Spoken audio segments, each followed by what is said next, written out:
In the next half hour on News Radio WBBM, Mayor Johnson says this weekend's mass shooting that saw 14 people wounded is not a sign his anti-violence efforts aren't working.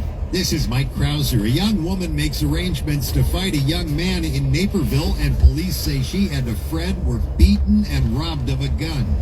And the Senate approves a symbolic House-passed resolution to end the Iran war. The latest next from CBS and ABC News. Sports, the White Sox hosting Cleveland on the south side tonight, while the Cubs take on the Mets in New York. In business, I'm Dan Schwartzman at Bloomberg. Down arrows on Wall Street today. The Dow lost 0.1%, the Nasdaq fell 2.2%, and the S&P dropped 1.4%. Partly cloudy tonight, low 59. ABC News at 4 o'clock. From ABC News. Lindsay Davis, Anchor Prime, streaming weeknights on ABC News Live. On the 10th try, the Senate today finally approved a resolution to end the Iran war, a bipartisan rebuke made possible by the hospitalization of Republican Mitch McConnell. On this motion, the yeas are 50, the nays are 48. The concurrent motion is agreed to. Just now in a statement, the White House says there are no hostilities, and so this motion has no significance. President Trump is asking for $80 billion, mostly to finance the war, on top of the nearly $30 billion the Pentagon says has been spent already. Trump calls it a very cheap price to pay to stop a nuclear Iran. And about that effort, there are contradicting statements. ABC's Karen Travers. President Trump Tuesday insisting the Iranians have agreed to allow nuclear inspectors into their country, despite a spokesman for Iran's foreign ministry saying they have no plans for that. They're wrong. They're wrong. They know they're wrong. They told us inside, and we have it down 100% inspections. And if they were right, I'd cancel the meetings right now. Asked when inspectors would actually be on the ground in Iran, the president said there is no rush. It will be at the appropriate time. Vice President Vance Monday said he expects the inspectors to start their work this week. Karen Travers, ABC News, the White House. The Supreme Court rules border agents may remove green card holders who may have committed a crime involving moral turpitude. It also ruled that a Rastafarian former prison-inmate in Louisiana cannot sue guards for cutting his dreadlocks against his will. And the High Court ruled that if you lose your house in a tax sale, you are not owed fair market value from the government. Bargain hunters are all over Amazon today looking for those Prime Day deals. Amazon's summer sales event is kicking off today, and it'll run through Friday. Adobe Analytics predicts it'll likely drive over $26 billion in spending over 3 days, a 9% jump from last year. ABC's Jim Ryan, a sell-off in tech stocks today. You're listening to ABC News. US 99 and Busch Light invite you on the road to Smith. What's up, everybody? SubX.News on the spot reporting. It is, 4:02 p.m., June 23rd, 2026. It's Tuesday. I think we're going to have one more Tuesday still in the month. Well, it's not the last Tuesday. Almost the last Tuesday. We'll listen to the news. We'll figure out what's going on. We'll maybe throw on some radio call today. Just do straight radio calls. I don't want to see where we're at. We might take a break. I got some chores I need to do again today, a little earlier, so we'll see how it goes. Maybe we'll cut a little early and then go do a night run or something. I don't know. We'll mix it up a little bit today. How about that, all right? Thanks for listening. Traffic and weather together on the 8s, all day, all night.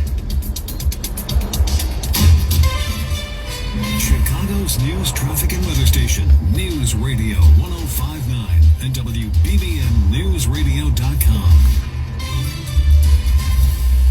4:03 Tuesday, June 23rd. Good afternoon. Thanks so much for being with us today. I'm Andy Dane in for Lisa Fielding.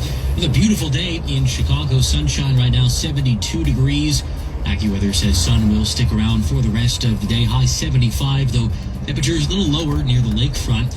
Partly cloudy for this evening. We'll head down to a low of 59 degrees. Tomorrow, a bit different than the past few days. Could see some rain, even some heavy thunderstorms in the area. A little warmer, though, as temperatures do creep closer to 80 degrees. We will have the full 5-day forecast for you coming up at 4:15. But first, our top local story here on News Radio WBBM. Mayor Brandon Johnson says his strategy for bringing down gun violence is still working, and he's waving off new criticism on social media from President Trump. WBBM political editor Jeff Buckles reports from City Hall. Gun violence has afflicted communities across Chicago for far too long. The mayor's comments were his first since Friday night's shooting near 95th and Wentworth that police say injured 14 people. It caught anew the attention of President Trump, who told followers on social media that Governor J.B. Pritzker should ask him for help. The mayor dismissed the president's posts. It is incredibly disappointing and disheartening that the President of the United States of America has worked overtime to defund the very institutions that can keep people safe. He's talking about cuts in funding for ATF enforcement and grants for violence prevention programs. Chicago police note homicides and shootings have ticked up single-digit percentages over 2025 at this time. The mayor says it shows the importance of maintaining his administration's spending on community violence prevention and other strategies, and says that spending has paid off. We've literally cut gun violence down by at least half. We're at City Hall. Jeff Buckles, News Radio 105.9, WBBM.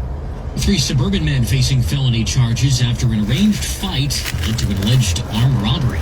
Arrangements had been made for one of the alleged robbery victims, a woman, to fight a 19-year-old man identified as Tyrell May of Montgomery, according to police. 2 women met the man and his 2 friends at a location on Ogden Avenue. They all knew each other. It was about 4 last Thursday morning.